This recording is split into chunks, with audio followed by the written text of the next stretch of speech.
My name is Melissa Vealey, and I am a breast cancer survivor. About 8 years before I was diagnosed, I had a biopsy done that came back benign. So once again, I have mammograms every year. When the doctor wanted to do a biopsy for an area that was seen before, I wasn't concerned about it. Sure, go ahead. Did the biopsy. About a week later, I was driving down to the Villages to meet a friend from high school who was down here visiting her parents. We were going to meet for lunch. I got a phone call. My biopsy came back malignant. I was like, what? I was shocked. I'm like, oh my God. I said, and I'm on my way to meet somebody for lunch. I met her. I'm trying to be cool about it, and she could tell something was wrong. I blurted it out that I was diagnosed with breast cancer, and she just hugged me, and we cried together. I got home. First thing I did was call my mom. Then I called my aunt. My aunt is now a 33-year breast cancer survivor herself.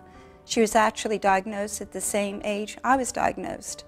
So called her, talked to her about it. I had to wait 10 days before I saw the surgeon.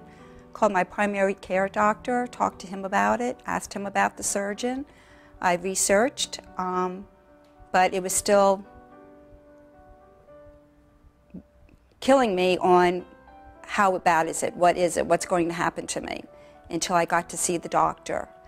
And luckily, because I had mammograms every year, the imaging center noticed a misshapen shape that was not on my mammogram the year before, which is why they decided to do the biopsy. It was caught very early. It was carcinoma in situ, still in the milk duct, and I chose to have a lumpectomy. The day I went to go get my lumpectomy, I had friends and my son with me. I was nervous, but I was going to be positive because I was going to beat this. I was not going to let this get the best of me. My son and his girlfriend were expecting, and the baby was going to be a boy. My son was going to name the baby after him. My son is a junior, so the baby was going to be the third, and I was going to be there for that birth.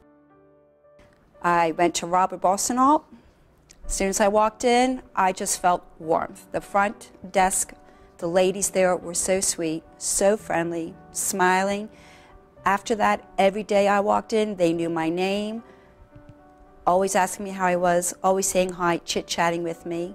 I would sit not 5 minutes before they would call my name and go to the back. And Dr. Busey was my hero, and always smiling, always having a story to tell. Really awesome man. From day one, I felt comfortable and assured with him.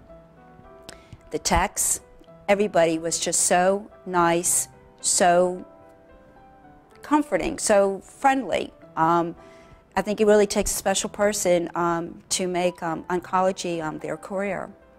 While I was getting my treatments, I do agility with my dog. I have a little Schipperke. Her name is Roxy.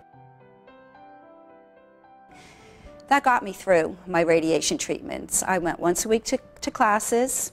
I don't care how sore I was, how itchy I would get with my skin.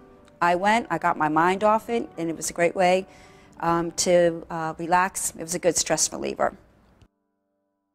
I want to dedicate this to my friend Susan Woods, who did not survive breast cancer.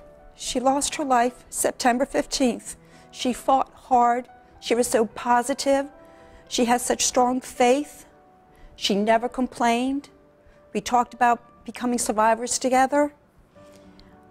And I dedicate this to her. I know she's watching over. She is a soul sister. And I just urge everyone to get your mammograms.